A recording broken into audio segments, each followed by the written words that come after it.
From Delaware's most award-winning radio news team, this is WDEL Video News. Here's Chris Carl.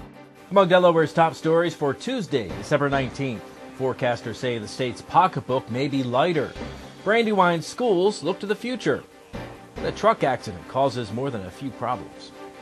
Here are the details. The state's financial forecasters say Delaware's revenue projections are down almost $44 million through the end of fiscal year 2008.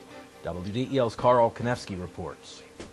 Members of the Delaware Economic and Financial Advisory Council say significant drops in income from franchise taxes, abandoned property, and personal income tax contribute to most of the shortfall.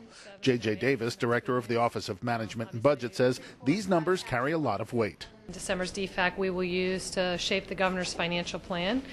Obviously, today's news requires us to be a little bit more cautious, and we'll do that. We will be conferring with the agencies to make sure current year expenditures are in line. Finance Secretary Richard Cordry says Pennsylvania slot machine operations can't be blamed for any of the shortfall, thanks to changes made here last January. Putting in some more machines.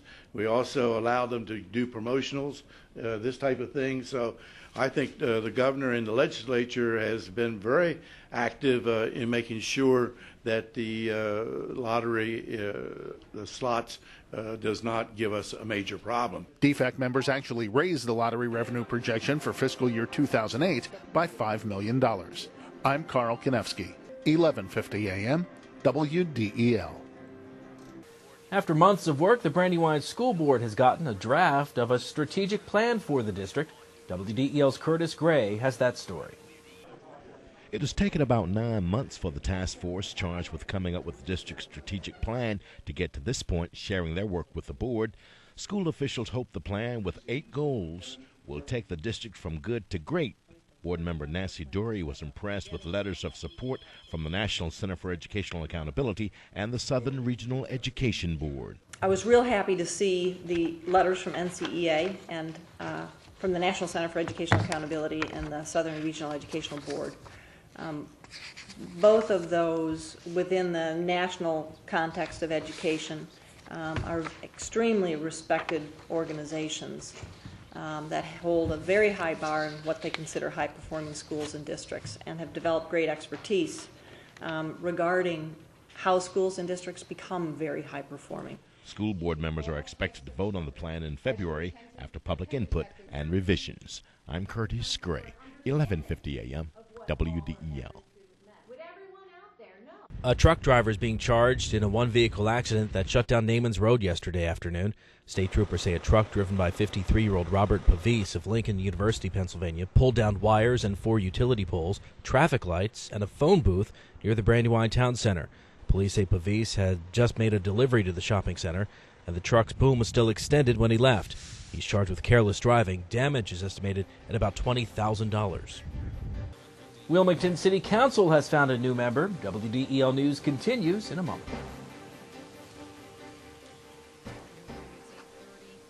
You could spend your money at the gas pump, or you could spend it on those sexy pumps at your favorite store. Let Dart do the driving. I do all my shopping with Dart. It's the most convenient way to shop the outlets, and it saves me money. Now save even more. Get up to 40% off with a discounted Dart card. Online at dartfirststate.com or at your local Acme Market. At this rate, with the money I save riding Dart, I'll have a new pair of shoes every week. Travel smart. Choose Dart. State police are looking for the man who held up a Pike Creek drugstore, keeping some elementary school students in school a bit longer. Police say the suspect pulled a gun on workers at the Happy Harry's on New Linden Hill Road Monday afternoon. The crook ordered 2 employees into a bathroom, took money from the site, then took off. While state and county police searched the area, children at nearby Linden Hill Elementary were ordered inside until officers were sure the suspect wasn't around. A special Wilmington City Council committee has selected a candidate to fill the vacant seat in the city's 8th district. Of the 13 names submitted, the committee chose Campbell Hay to succeed Gerald Brady, who was elected in November to serve as state representative for the 4th district. Hay unsuccessfully ran twice for that 4th district seat and had filed to run this year but dropped out, so the full city council has to approve the selection. At this time of giving, WDEL listeners have helped 4 charities feed the needy. WDEL's Melanie Armstrong reports. WDEL listeners contributed more than $6,400 to the station's first Feed a Friend campaign, and the charity shopped for food for their pantries at Costco in Christiana. Brother Corey of the Emmanuel Dining Room Ministry of Caring in Wilmington was getting food to round out Christmas baskets for families. This was just a wonderful, wonderful surprise, and it helps us out tremendously because we weren't sure how we were going to get through tomorrow because we have a lot of turkeys. We just didn't have a lot of the canned food that that goes along with it. Most of the time when they come to us, they don't have food for that evening, so they definitely are in a bad situation. We have mostly families, so we have a lot of children who can't obviously go hungry even for one meal, let alone a whole day. So it means a great deal to them. We really are delighted that our listeners have responded in such a wonderful way at this time of year and shown the people of Newcastle County how much we care about those that are in need here. Feed a Friend also benefited the Sunday Breakfast Mission and the Newark Area Welfare Community. Melanie Armstrong, 1150 AM, WDEL. T.O. is fined for spitting in an opponent's face. WDEL Sports and your Delaware AccuWeather forecast coming up. Looking to gain an edge in the technology or design field?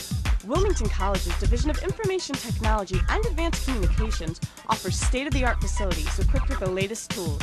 Did you know that Wilmington College has been preparing students for careers in media arts and technology over the past 7 years? Enjoy hands-on experience and personal attention from instructors drawn straight from the industry. To learn more, visit wilmcoll.edu. Wilmington College. Achieve balance, achieve success. In WDEL Sports, the Eagles are preparing to play the Dallas Cowboys at Texas Stadium on Christmas Day with the division lead on the line. Meantime, Terrell Owens will be in the lineup. He was not suspended, but fined $35,000 for spitting on Atlanta cornerback D'Angelo Hall on Saturday. Owens said after the game he was frustrated and apologized for the incident, but in typical T.O. style, he claimed yesterday that it was an accident.